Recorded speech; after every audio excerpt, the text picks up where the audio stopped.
नमस्कार, आप देख रहे हैं जी बिजनेस। आपके साथ मैं हूं अनुया यादव। पिछले कुछ सालों में ऑनलाइन शॉपिंग का चलन खूब बढ़ा है।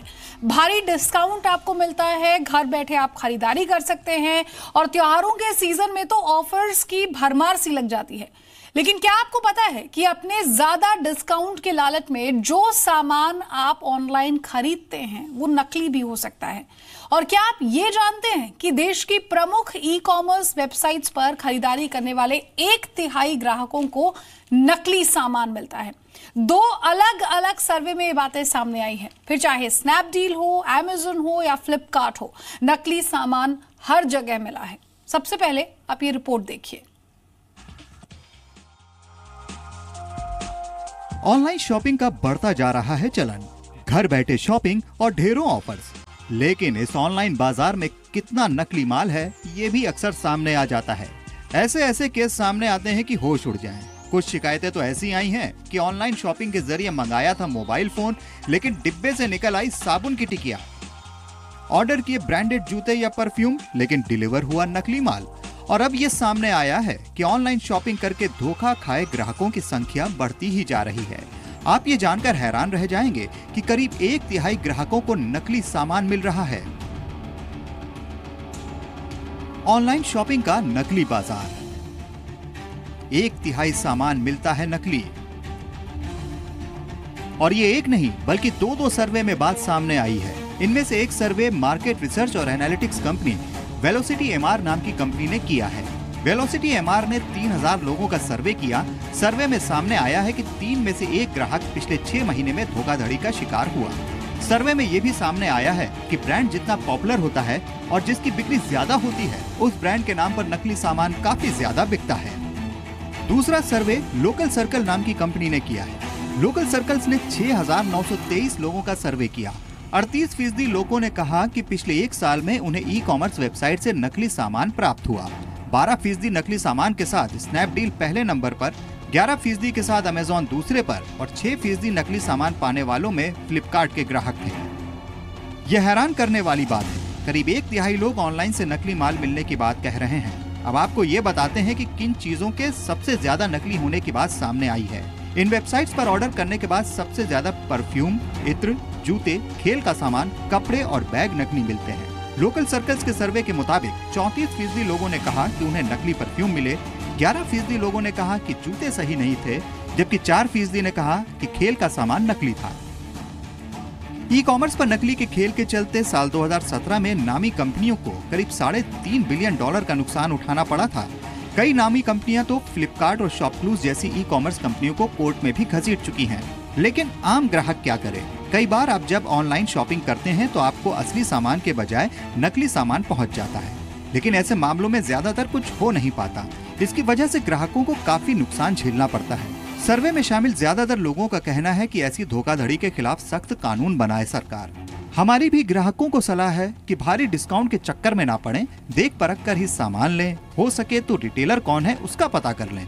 जब सामान घर पहुंचे तो उसकी जांच भी फौरन कर लें। हो सके तो डिब्बा खोलते वक्त ही वीडियो बना लें ताकि शिकायत करते वक्त आपके पास सबूत रहे। भले ही ऑफर्स और डिस्काउंट आपको कंपनियां दे रही हों, लेकिन पैसा तो आपका ही है। इसलिए ऑनलाइन शॉपिंग जरूर करें, लेकिन जरा सावधानी से। ब्यूरो रिपोर्ट, जी मीडिया। तो ऑनलाइन शॉपिंग करना बेहद आपके लिए सुविधाजनक प्रोसेस होता है। जब मन चाहे, जिस समय चाहे, 24/7 आप शॉपिंग कर सकते हैं। लेकिन जब नकली सामान आपके पास आता है तो जाहिर तौर पर परेशान भी होते हैं, दुखी भी होते हैं और कहीं ना कहीं वो जो विश्वास है उस शॉपिंग ई पोर्टल पर वो थोड़ा कम हो जाता है। 3 खास मेहमान मेरे साथ हैं। सुधीर मेहरा साहब है, सेक्रेटरी जनरल है all India online vendors association के। श्रीराम खन्ना, कंज्यूमर एक्टिविस्ट, मेरे साथ स्टूडियो में है। और यतीश राजावत है, चीफ स्ट्रैटेजी ऑफिसर हैं लोकल सर्कल्स के।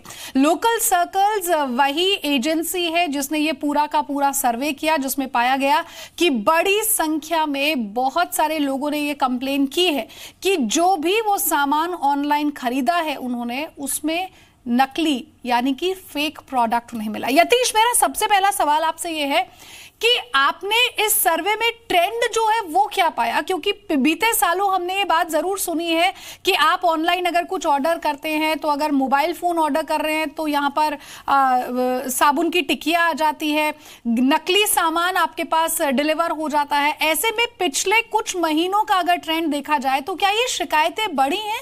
क्या लोग ये मानते हैं कि नकली सामान पिछले कुछ महीनों में उन्होंने ज्यादा पाया है? देखिए, पिछले 1-1.5 साल में मेजर कंसोलिडेशन हो गया है ई कॉमर्स प्लेटफॉर्म्स का, यानी कि छोटी छोटी ई कॉमर्स कंपनीज बंद हो गई हैं और मर्ज हो गई हैं एक दूसरे के साथ। इसका एक इफेक्ट पड़ा है काउंटरफिट या फेक प्रोडक्ट जिसको कहते हैं, वो ये है कि क्योंकि कंपटीशन अब मल्टीनेशनल या अमेजॉन और फ्लिपकार्ट और जबोंग के बीच में है, तो डिस्काउंटिंग पे फोकस बहुत ही ज्यादा हो गया है और मार्जिन्स बहुत ज्यादा स्क्वीज हो गए हैं इन कंपनीज के, यानी कि ये कॉस्ट पे काफी अब कंट्रोल करने की कोशिश कर रहे हैं। इसका ये मतलब है कि अब वो प्रोडक्ट सस्ते खरीदने की कोशिश कर रहे हैं और क्योंकि वो डिस्काउंटिंग 50%, 60% और 70% तक दे रहे हैं, तो फेक प्रोडक्ट अब बढ़ गए हैं, मतलब ई कॉमर्स प्लेटफॉर्म पे। लेकिन यतीश, एक और इम्पोर्टेंट चीज ये है कि जो सर्वे आपने किया उसमें आपने बहुत सारे अहम सवाल पूछ रहे हैं। वो सवाल भी हम अपने दर्शकों को बता दें कि आप स्क्रीन पर देख पा रहे होंगे। लेकिन एक बात बताइए कि ये जो सर्वे आपने किया है ये मेट्रो खरीदारों के साथ किया है या फिर आपने टियर 2, टियर 3 शहरों के लोगों ने भी इसमें पार्टिसिपेट किया है? मैं ये इसलिए समझना चाहती हूं कि क्या मेट्रो शहरों के लोगों को ही नकली सामान या मिल रहा है या फिर छोटे शहरों के लोग भी इस परेशानी से जूझ रहे हैं? देखिए, जब अनुजा, मैं बताना चाहूंगा कि लोकल सर्कल एक प्लेटफॉर्म है जो करीब 200 शहरों में मौजूद है, यानी कि इस पे रजिस्टर्ड यूजर्स 200 शहरों से आते हैं और जब भी हम इस तरह का व्यापक सर्वेक्षण करते हैं तो उसका एक ही ऑब्जेक्टिव होता है कि पूरे देश की आवाज निकल के आए। आप जानती हैं कि ई कॉमर्स आज की तारीख में टियर 3 शहरों तक पहुंच चुका है, तो इस सर्वे में भी मतलब टियर 3, टियर 2 और मेट्रो सिटीज का सभी का एक रिप्रेजेंटेशन है। ठीक है सुधीर जी, अब मैं आपके पास आना चाहूंगी। यतीश, मैं आपसे अगला सवाल पूछूंगी, लेकिन सुधीर जी एक बात बताइए। जो बात यतीश ने यहां पर कही कि कंपटीशन बढ़ गया है इसलिए ज्यादा से ज्यादा डिस्काउंट्स कंपनियां दे रही हैं, सर डिस्काउंट का मतलब तो ये नहीं होगा ना कि आप नकली सामान दे दें। डिस्काउंट आप इसलिए देते हैं कि ज्यादा से ज्यादा कस्टमर आपके पोर्टल पर आए और सामान खरीदे।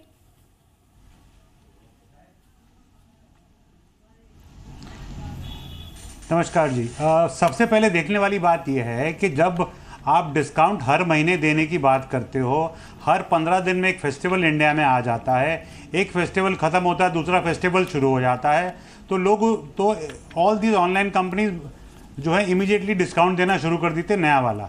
लेकिन हर प्रोडक्ट के अंदर एक पर्टिकुलर लेवल होता है जहाँ तक कि आप डिस्काउंट दे सकते हो और आप प्रॉफिट बना सकते हो। उसके बाद ये होता है कि जो छोटे शहरों के लोग आते हैं, मतलब 2 टायर 3 टायर सिटीज़ के लिए, उनको ये सारे प्रोडक्ट कहीं मिलते नहीं हैं। ठीक है, उनको डुप्लीकेट और असली में इतना ज़्यादा पता भी नहीं चलता। वो सिर्फ ऑनलाइन जाते हैं और देखते हैं कि हाँ भाई ये वाला प्रोडक्ट सस्ते में, मतलब सस्ते में उनको मिल रहा है, तो they go ahead and buy it. जब वो प्रोडक्ट आता है तो उसके बाद में उनको पता चलता है कि इसकी तो लाइफ जितनी होनी चाहिए उतनी लाइफ नहीं है। 2000 की चीज उनको 1000 रुपए की मिल रही है, बट अगर वो चलनी चाहिए थी 3 साल तो वो चलती मुश्किल से 6 महीने है। बिल्कुल, तो ये एक बहुत बड़ा इशू है। इसके लिए सबसे बड़ी चीज ये है कि गवर्नमेंट को एक ई कॉमर्स पॉलिसी बनानी चाहिए जिसके ऊपर कि जैसे ही प्रोडक्ट ऑनलाइन आता है उसके लिए रिस्पॉन्सिबिलिटी जो है वो सारे के सारे ई कॉमर्स पोर्टल की है, जैसे अमेजॉन, फ्लिपकार्ट, स्नैपडील। आज अगर किसी भी कंपनी को अपना प्रोडक्ट ऑनलाइन डालना होता है और अगर वो ब्रांडेड प्रोडक्ट है, अच्छी ब्रांड है अगर, तो दी ई कॉमर्स पोर्टल जैसे अमेजॉन, फ्लिपकार्ट और स्नैपडील वगैरह हैं, ये इमीडिएटली ऑथराइजेशन लेटर लेते हैं उस ब्रांड से।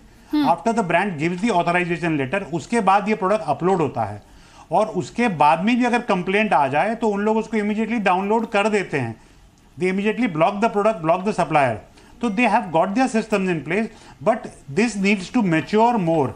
There has to be more systems put into place whereby ये problem नहीं आए, और competition की वजह से ही this is being done and this is being targeted. और ये मेजर टारगेट हो रहा है 2 टायर 3 टायर सिटीज के अंदर. इनका सर्वे बिल्कुल सही है ये वाला. सर कंपटीशन है, और कंपटीशन इसलिए है ताकि ग्राहक को फायदा यहां पर हो जाए. श्रीराम खन्ना साहब, एक बात बताइए, ग्राहक के फायदे की हम हमेशा बात करते हैं यहां पर. ऑनलाइन पोर्टल्स कहती है कि हम भारी डिस्काउंट इसलिए दे रहे हैं ताकि ग्राहक को फायदा हो. हालांकि मतलब ये भी होता है कि वो भी अपना बिजनेस आगे बढ़ाए यहां पर. लेकिन ये जो पॉलिसी की बात हो रही है, ई कॉमर्स पॉलिसी की, ये इसका प्रोसेस क्या है सर? क्या ये है कहीं पर सरकार के एजेंडा में, और अगर है तो कितना समय और लगेगा इसे आने में? देखिए, कोई भी पॉलिसी सरकार की प्रोडक्ट क्वालिटी क्या हो इस पे असर नहीं डाल सकती, क्योंकि प्रोडक्ट जो बनाने वाला है वो अपने हिसाब से प्रोडक्ट बनाएगा, और अगर उसका प्रॉफिट नहीं बन रहा और उसको प्राइस कम मिल रहा है तो उसको घटिया कंपोनेंट्स या प्रोसेस से बनाएगा, उससे वो घटिया माल बनेगा, और घटिया माल को कम दाम पे बेचने के लिए वो ई कॉमर्स के पोर्टल्स पे जाएगा. तो ये पॉलिसी या कानून से आप नहीं रोक सकते, क्योंकि आप देखा, इसका मतलब ये है कि एक ही कंपनी एक क्वालिटी का माल बेच रही है एक प्राइस पे, फिर उससे घटिया क्वालिटी का माल बेच रही है उससे कम प्राइस पे, और उससे कम घटिया क्वालिटी का माल बेच रही है उससे और कम प्राइस पे. एक आम ग्राहक को, वो तो नाम देखता है, उसको तो नहीं पता ना कि ये क्वालिटी है, या बी क्वालिटी है, या सी क्वालिटी है. तो ग्राहक को गुमराह करना बहुत आसान है, क्योंकि ग्राहक केवल दाम देखता है और ब्रांड नेम देखता है, उसको क्वालिटी की समझ नहीं है. क्वालिटी की समझ तब होती है जब प्रोडक्ट्स की टेस्टिंग करके उसकी गुणवत्ता का आंकलन किया जाए, और कंज्यूमर ऑर्गेनाइजेशंस जैसे कंपैरेटिव टेस्टिंग करती है, कंज्यूमर वॉइस जैसी, वो अपनी रिपोर्ट पब्लिश करें और लोगों को पता लगे कि फलाने ब्रांड के फलाने मॉडल की क्वालिटी क्या है. तो ई कॉमर्स पोर्टल्स में तो सभी क्लेम करते हैं हम बेस्ट क्वालिटी के लोएस्ट प्राइस पे. लेकिन एक बात बताइए, अगर मैं एक ऑनलाइन बायर हूं, अगर मेरे साथ किसी तरह का धोखा होता है, तो क्या मेरे पास कोई तरीका है अपने पैसे वापस लेने का? देखिए, अगर आपको, क्योंकि बहुत बार ऑनलाइन पोर्टल्स ये कह देते हैं कि जी हमने तो आपको सही सामान दिया था, लेकिन आपने सामान में शायद कोई गड़बड़ी की होगी, हमने एक बार बेचा. वो रिटर्न पॉलिसी, एक्सचेंज पॉलिसी इतनी कंफ्यूजिंग होती है कि आदमी सोचता है चलो मैं मान लेता हूं मेरे पैसे डूब गए. देखिए, मेरा केवल इतना निवेदन है कि जब आप ऑर्डर करें, कैश ऑन डिलीवरी ज़्यादातर करें, ताकि पैकेट आपके हाथ में आए, कैश आप उसके डिलीवरी बॉय को दें, और उसको बोलें डिलीवरी बॉय को, ये डब्बा खोल, और डब्बा खोल के उस समय उसकी फोटो ले ले अपने कैमरे से, अपने फोन से, ताकि प्रूफ रहे कि आपकी डिलीवरी के टाइम उसके अंदर से क्या निकला. और अगर उसकी गुणवत्ता में कोई कमी है, घटिया है, या लुक अलाइक है, या उसमें क्वालिटी का प्रॉब्लम है, तो आप उसकी रिफंड मांग करिए तुरंत. और रिफंड मांग तुरंत करिए, ईमेल करिए उनको कि ये घटिया है, और जो मैंने मांगा था वो ये नहीं है, और ये सब स्टैंडर्ड है, मैं इसको नहीं लूंगा, मेरे पैसे वापस करो. इससे एक कदम आगे बढ़कर हम अपने दर्शकों को बता दें कि आप फोटो तो लीजिए, लेकिन वीडियो बनाइए. यानी कि जैसे ही आपको प्रोडक्ट रिसीव हुआ है, आप पेमेंट करने के तुरंत बाद उसी समय जो डिलीवरी बॉय है, आप उसको भी अपने वीडियो में इंक्लूड कीजिए. आप उसी टाइम पैकेट खोलिए. खासतौर पर अगर आप बड़ी महंगी चीजें खरीद रहे हैं, फोन जैसी चीज खरीद रहे हैं, तो जरूर सतर्क रहे, क्योंकि बहुत बार ऐसा देखा गया है, बहुत सारे केसेस हमने सुने भी हैं. एक केस स्टडी भी आपको दिखा देते हैं. कानपुर की एक केस स्टडी है जहां पर एक जो फौजी थे, उन्होंने ऑनलाइन शॉपिंग की, अमेज़न के जरिए उन्होंने एक मोबाइल फोन खरीदा, लेकिन जब उन्होंने उस पैकेट को खोला तो क्या पाया, आप भी देखिए.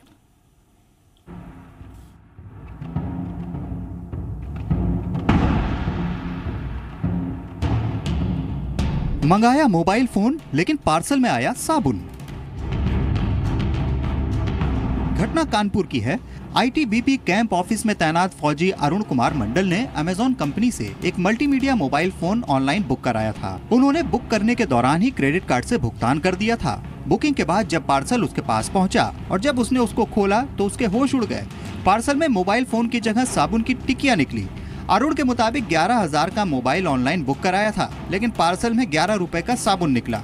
मैं अपने मैडम के लिए मोबाइल मंगाया था कि गिफ्ट दूंगा, तो मैं तो पहले इसको खोलना नहीं चाह रहा था कि मैं गिफ्ट जो है पैकेज ही दूंगा, लेकिन मुझसे कुछ रहा नहीं गया. आधा घंटा के बाद मैं जो है फिर मन में जो है कुछ न कुछ चलने लगा कि मतलब एक बार देख लूँ इसको. तो जैसे ही देखा मैं शौक रह गया। अरुण के मुताबिक उसने अमेजॉन में फोन किया लेकिन कोई संतोषजनक जवाब नहीं मिला। इसके बाद उन्होंने कंज्यूमर फोरम में शिकायत की, साथ ही उसने कानपुर एसएसपी ऑफिस में शिकायत भी की। इन्होंने एक मोबाइल मंगाया था लगभग 10,000 की कीमत का अमेजन से, तो इनका कहना है कि वहाँ से मोबाइल की जगह इसमें साबुन आई है। तो यही शिकायत आई है हमारे पास, तो हमने इसको संज्ञान में ले लिया है और इन्होंने अभी एक कंज्यूमर प्रोटेक्शन फोरम में भी अपना मामला डाल दिया है और हम भी अपने स्तर से इसकी जांच करवा के क्राइम ब्रांच से इसको। ऑनलाइन ठगी की ये घटना कोई नई नहीं है, लेकिन सवाल ये है कि ऐसी ठगी कब तक चलती रहेगी। ब्यूरो रिपोर्ट, जी मीडिया। यतीश, अगर मेरे साथ ऐसा कुछ हो, मैं कोई इतनी महंगी चीज ऑर्डर करूं और उसके बाद मुझे साबुन की टिकिया मिले, तो यकीन मानिए मेरा तो विश्वास ही उठ जाएगा ऑनलाइन पोर्टल से। आप बताइए मुझे कि आपने सर्वे में क्या कुछ पाया है। जिन लोगों को नकली सामान या फ्रॉड का शिकार हुए हैं, क्या ऑनलाइन शॉपिंग की तरफ उनका इंक्लिनेशन आपको कम दिखने को मिला है, या फिर लोग अभी भी उसी तरीके से शॉपिंग कर रहे हैं जैसे पहले करते थे, धोखा खाने के बाद भी? देखिए, जो हमारे सर्वेक्षण में निकल के आया था वो ये है कि जो 3 बड़ी कंपनियां हैं ई कॉमर्स की, जिसमें फ्लिपकार्ट, अमेजॉन और स्नैपडील प्रमुख हैं, उन तीनों पे ही फेक और काउंटरफेट प्रोडक्ट्स बिके जाते हैं। और जो लोगों का उससे एक्सपीरियंस है वो ये चाहते, जिनको काउंटरफेट या फेक प्रोडक्ट मिला है उन्होंने ज्यादातर उसको रिटर्न किया है और रिफंड की मांग की है। लेकिन इन सब कंपनियों में रिफंड और रिटर्न की पॉलिसी इतनी क्लियर नहीं है। अगर वो सेलर उसको, कुछ प्लेटफॉर्म पे सेलर उसको एक्सेप्ट करता है, लेकिन ज्यादातर प्लेटफॉर्म पे सेलर उसको एक्सेप्ट नहीं करते हैं। तो हमारे सर्वेक्षण में ये निकला कि जो लोग हैं वो ये चाहते हैं कि पूरा फुल रिफंड मिले इस काउंटरफेट या फेक प्रोडक्ट के। बिल्कुल सर, हर कोई चाहेगा कि पूरा रिफंड मिले। मैं अपना पैसा किसी ऐसी चीज के लिए क्यों दूं जो नकली है, या फिर जो सामान मैंने ऑर्डर करा है उसके बदले में आप मुझे कुछ और दे रहे हैं। सुधीर जी, एक बात बताइए, आप ऑनलाइन वेंडर्स एसोसिएशन के सेक्रेटरी जनरल हैं। ये वही वेंडर्स हैं जो इन बड़े प्लेटफॉर्म्स पर लोगों को सामान देते हैं। सर, क्या आपकी एसोसिएशन उन लोगों को चुनकर उनका कोई लाइसेंस या कुछ कैंसिल नहीं कर सकती है जो लोगों को नकली सामान देते हैं?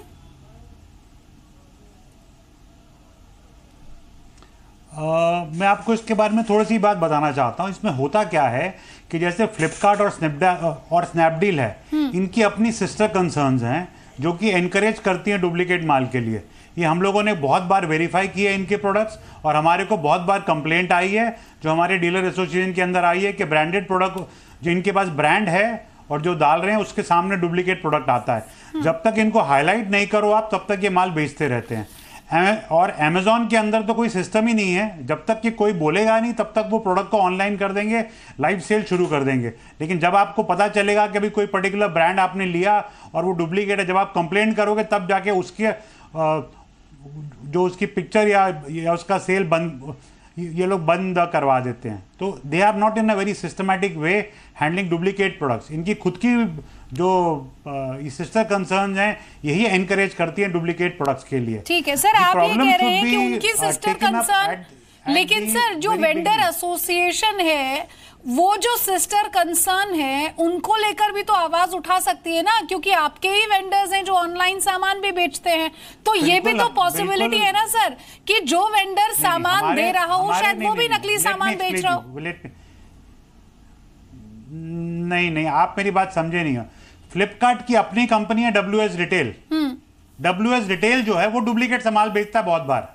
स्नैपडील की भी सिस्टर कंसर्न है एक, which is not under our control। ठीक है सर, हमने ना फ्लिपकार्ट से, सर हमने ना, सुधीर जी आप सुनिएगा, सुधीर जी हमने फ्लिपकार्ट से लोकल सर्कल्स के सर्वे के बाद ये समझना चाहा और जानना चाहा कि आपका इस पर क्या रिएक्शन है, आप क्या कहेंगे। फ्लिपकार्ट और अमेजन दोनों ने हमें जवाब भेजा है।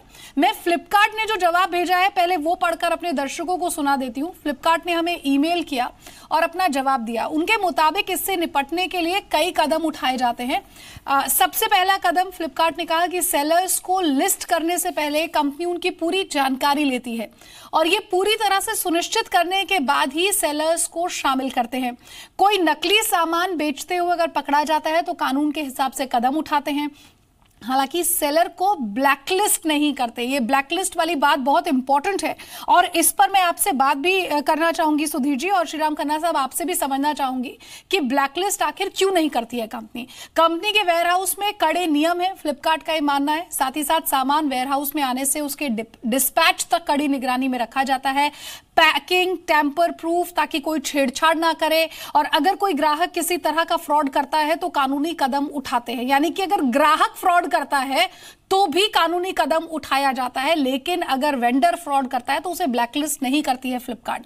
हम कस्टमर अवेयरनेस प्रोग्राम भी चलाते हैं। ये फ्लिपकार्ट का जवाब था। बहुत जल्दी से आपको अमेजन का भी जवाब बता देती हूं। अमेजन से भी हमने जवाब मांगा कि बताइए क्या कहेंगे आप इस लोकल सर्कल्स के सर्वे पर। तो उनके प्रवक्ता ने हमें कहा कि नकली सामान पर कंपनी जीरो टॉलरेंस की नीति अपनाती है। ग्राहक amazon.in पर सामान खरीदता है तो उसे भरोसा होता है कि सही सामान मिलेगा। इस भरोसे को कायम रखने के लिए कंपनी कड़ी मेहनत कर रही है और ग्राहक, सेलर और निर्माता का भरोसा बना रहे। जैसा किसी नकली सामान का पता चलता है हम उसे हटा देते हैं। गलत व्यापार करने वालों को हम ब्लॉक कर देते हैं। हमने नकली सामान बेचने वालों के खिलाफ कानूनी कदम उठाए हैं और हम आगे भी कानूनी कदम उठाएंगे। ये अमेजन का जवाब था। श्रीराम खन्ना साहब, एक बात बताइए, क्यों फ्लिपकार्ट और अमेजन जैसी कंपनियां कहती है कि हमने उस सेलर के खिलाफ एक्शन लिया लेकिन ब्लैकलिस्ट नहीं किया? एक तो फ्लिपकार्ट की मुझे ये बात नहीं समझ में आई, और फ्लिपकार्ट और अमेजन जो बातें कह रहा है, बहुत सारे देश में लोग ऐसे हैं जिन्होंने इन लोगों से सामान ऑनलाइन खरीदा और वो ठगी का शिकार भी हुए हैं। देखिए, एक बात तो मैं क्लियर कर दूं, ना फ्लिपकार्ट और ना अमेजन वो कहते हैं कि हम सेलर की तहकीकात करते हैं, हाँ। उसकी कंपनी के बारे में पूछते हैं, परंतु जो माल वो बेच रहा है उसकी टेस्ट रिपोर्ट्स, उसकी साइंटिफिक इवैल्यूएशन, लेबोरेटरी में इवैल्यूएशन नहीं करते वो। उनको नहीं पता कि ये घटिया माल है, या वो तो जो मैन्युफैक्चरर क्लेम करता है उसका क्लेम कंज्यूमर के आगे आ जाता है। उसका कोई ना टेस्टिंग होती है ना वेरिफिकेशन होता है। मेरा ये कहना है कि इतनी बड़ी बड़ी कंपनियां हैं और ऐसी सिचुएशन में उनको हर ब्रांड को, उनके हर मॉडल को ऑनलाइन करने से पहले उसकी इवैल्यूएशन करके, लेबोरेटरी टेस्टिंग करा के उसकी सेटिस्फैक्शन हो जानी चाहिए कि बढ़िया क्वालिटी का माल है जो वो बेच रहे हैं या घटिया क्वालिटी का माल है। और अगर घटिया क्वालिटी का माल है तो उसकी टेस्ट रिपोर्ट साथ में ऑनलाइन दिखाई जानी चाहिए कि भाई ये जो माल खरीद रहे हैं ये इसकी क्वालिटी में ये कमी है।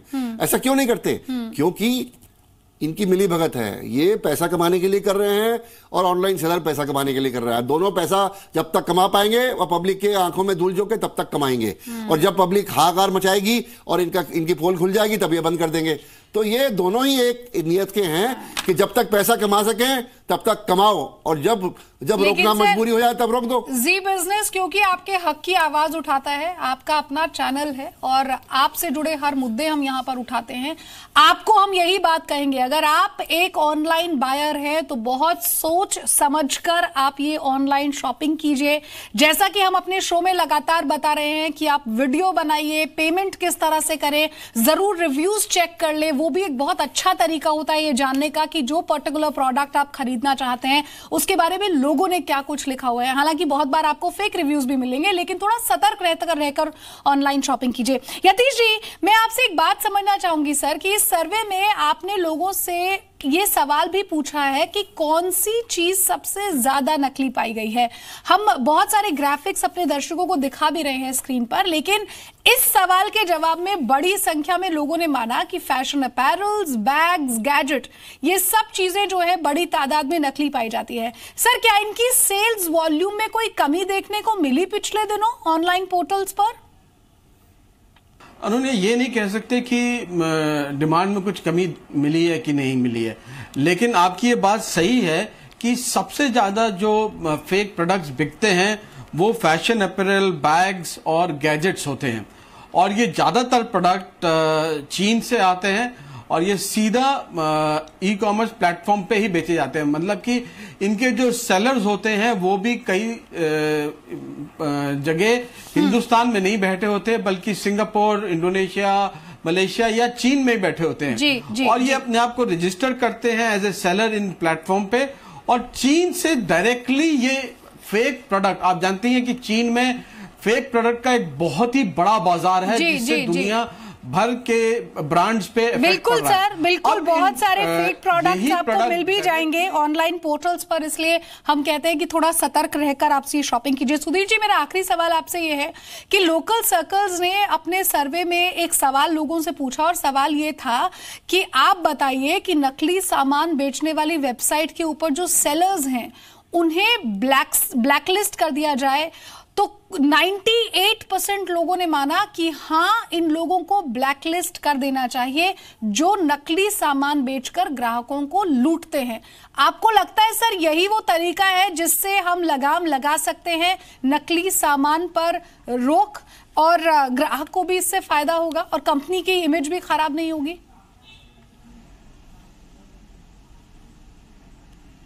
देखिए, इसमें क्या दो चीजें होती हैं इसके अंदर। एक है कि जब आप हर चीज को सस्ता सस्ता सस्ता आप ढूंढते जा रहे हो, तो एक स्टेज के बाद एक नया सेगमेंट सेल का आ जाता है जो कि डुप्लीकेट प्रोडक्ट मार्केट में ले आता है। तो you have to be very careful कि आप एक लोएस्ट प्राइस पे जाके बाय करने की कोशिश ना करें। इसका एक दूसरा साइड भी हो जाता है। दूसरा साइड ये है कि जो ये सेल वगैरह होती है, इसमें स्मॉल टाउन लोगों से, मतलब स्मॉल टाउन जो है सारे, ये आपका 2 टायर 3 टायर में लोग माल मंगा के उसको हफ्ता 10 दिन यूज करके शादी ब्याह में रीपैक करके उसमें रिजेक्ट करके वापस भेज देते हैं। अब ये भी बहुत बड़ी प्रॉब्लम है। जी। बस डुप्लीकेट बात अलग हो गई, बट यूज करके प्रोडक्ट वापस भेज देना, this is another big story. I think Zee News should take this up. Sir, इसका मतलब तो जहां वेंडर्स को ब्लॉक कर रहे हैं या ब्लैकलिस्ट कर रहे हैं, ऐसे बायर्स को भी कंपनी को कोई एक्शन लेना चाहिए। और वो खराब बात नहीं है, क्योंकि बड़ी संख्या में लोग ऐसे हैं जो सही तरीके से सामान खरीदना चाहते हैं। सहूलियत है सर, डिजिटल हो रही है पूरी दुनिया। अगर एक मोबाइल फोन पर आप बैठकर किसी भी समय शॉपिंग कर सकते हैं, तो हम समझ सकते हैं देश कितना आगे जा रहा है। बहुत बहुत शुक्रिया आप सभी खास मेहमानों का हमारे साथ जुड़ने के लिए। एक बार फिर से आपको यही कहेंगे, ऑनलाइन शॉपिंग कीजिए लेकिन स्मार्ट बायर बनिए और ध्यान से परख कर कोई भी चीज खरीदे। और जैसा कि हमने आपको पहले भी बताया कि वीडियो जरूर बनाइए जब भी कोई आप महंगी चीज या छोटा सा भी सामान अगर खरीद रहे हैं, ताकि आपको गलत सामान ना मिले, आपके साथ धोखा ना हो।